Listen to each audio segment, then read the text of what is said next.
নমস্কার বন্ধুরা, আজকে আপনাদের কাছে নতুন আরেকটা ভিডিও নিয়ে এসেছি। আজ আমি বানাবো বাড়িতে হোম রেমেডি হেয়ার অয়েল। এর হেয়ার অয়েল বানানোর জন্য কি কি আমি উপকরণ নিয়েছি। কারি পাতা নিয়েছি, কারি পাতাটা ভালো করে পরিষ্কার করে ধুয়ে নিয়ে পেঁয়াজ কুচনো নিয়েছি।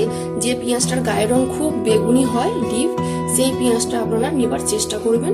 লাল জবা ফুল নিয়েছি, আমলকি নিয়েছি, অ্যালোভেরা, মেথি, কালো জিরে, লবঙ্গ, চিয়া সিড, বাজাজের একটা নারকেল তেল বোতল নিয়েছি। আমলকিটা আমি কুচিয়ে নিব, আর মেথি, কালো জিরে আর লবঙ্গ একটু আমি হামাদিস্তায় থেতো করে নিব।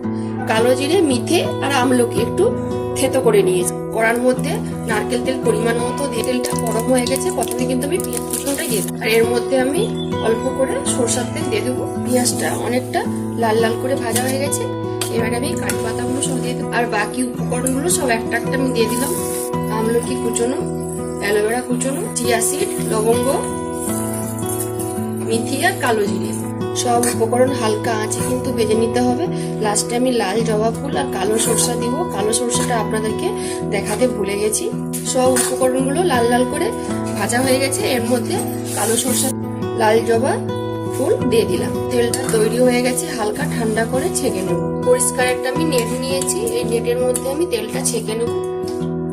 তেলটা আমি বের করে নিয়েছি। এবার একটা কাঁচের কিন্তু আমি বয়াম নিয়েছি, কাঁচের বয়ামের মধ্যে তেলটা আমি ভরে রেখে দেবো।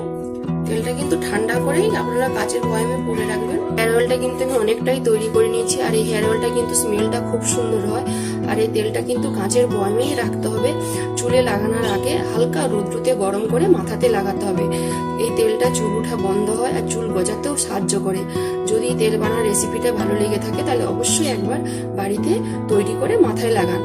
ভালো লেগে থাকলে কমেন্টে আমাকে জানাবেন। যেসব বন্ধুরা আমার রান্নার ভিডিও দেখতে পছন্দ করেন তারা আমার পেজটাকে লাইক, কমেন্ট, শেয়ার করবেন। যারা ইউটিউব চ্যানেল থেকে দেখছেন তারা সাবস্ক্রাইব করে পাশের ঘন্টাকে ক্লিক করবেন। সবাই ভালো থাকুন, সুস্থ থাকুন আর সাবধানে থাকুন।